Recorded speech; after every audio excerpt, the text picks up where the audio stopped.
what's up, y'all? It's your boy Toby D, and you have tuned in to Pound for Pound. So let's jump right on into it. I think it's that time to go on ahead and talk about a gentleman that I'm sure many of you Falcons fans are disappointed about and has not quite lived up to what we had hoped he would be, drafting him at number 6 overall. And yes, if you've guessed it, it is Jake Matthews. And you know, of course, Jake Matthews is now going into his 4th season in the NFL, his 3rd season under Dan Quinn, and he has not yet lived up to the Pro Bowl type of player that we had hoped, especially with the type of lineage that he comes from. But I'm not going to get all on the negatives about Jake Matthews. I'm actually going to spin this as some positives about him. Now, many of you know about Sam Baker, who just could not stay healthy. Well, what is the one thing that Jake Matthews has been able to do? Stay healthy. And it was already mentioned and mentioned by D'Orlando Ledbetter that he has already played 47 games. Guys, he's only missed 1 game in his career, and that was due to an ankle injury that he had, and he played through it his rookie season.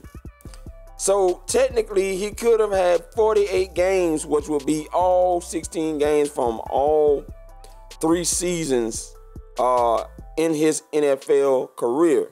But he missed 1. Now, that's a plus for me. The other thing about this gentleman, yes, he does not always look his best against certain pass rushers, and he has had his ups and downs. But ladies and gentlemen, this guy can help you run the football.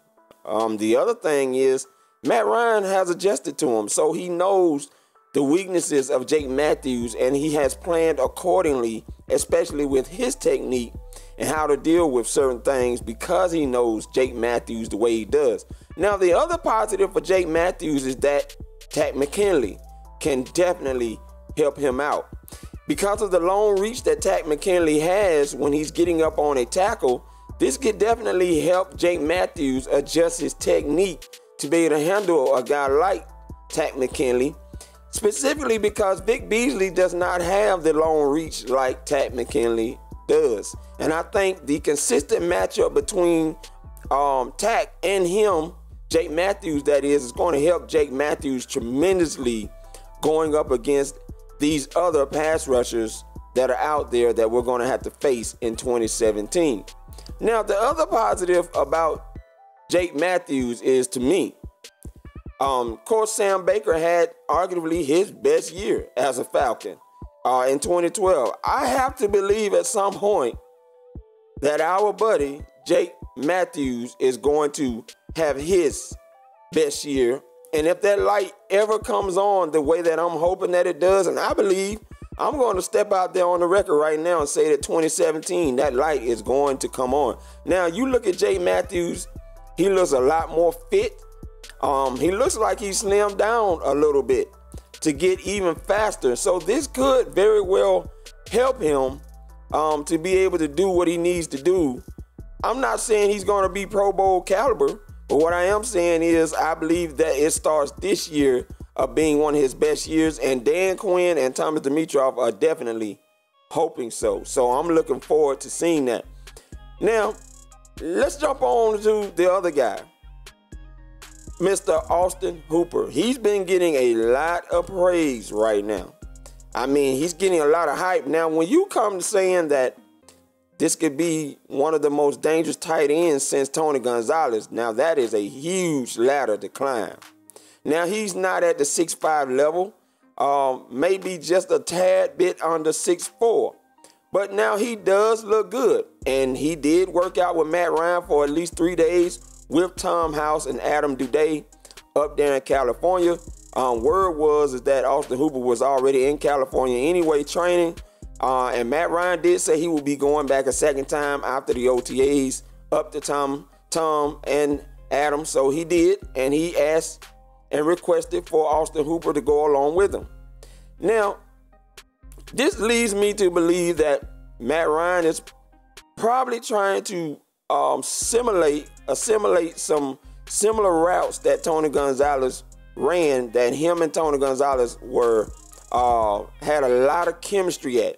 And I can see Austin Hooper trying to emulate some of those routes as much as possible. Now, the posting up thing, which Tony Gonzalez was able to do masterfully on linebackers, I don't know if Austin Hooper is going to be able to pull that off to be able to catch the ball that way. But I can see Austin Hooper having a big year.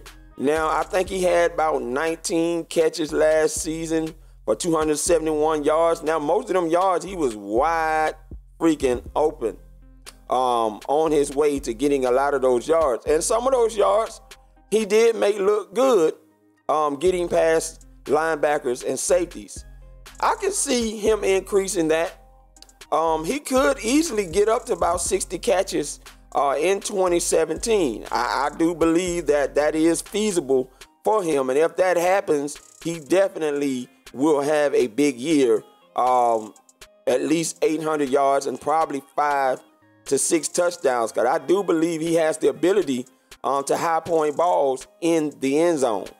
And we'll see how that goes. Now, the other thing that I like about Austin Hooper is the flexibility of him being able to play a flex tight end position, which we did not stress much under Kyle Shanahan. So he will be able to be flexed out as a receiving option along with Taylor Gabriel, Julio Jones, and Mohamed Sanu.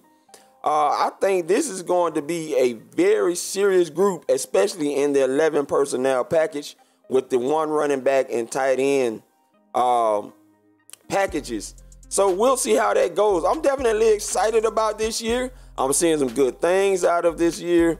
Already in training camp from my first experience of going, not the first experience of being the first time going, but when they were in the past, guys are looking extremely good out there, guys. And if you can't tell by now from Dan Quinn, the way that he's really not hiding the smiles, he is smiling from, as they say, ear to ear right now with how fast this team is taking off and is focused.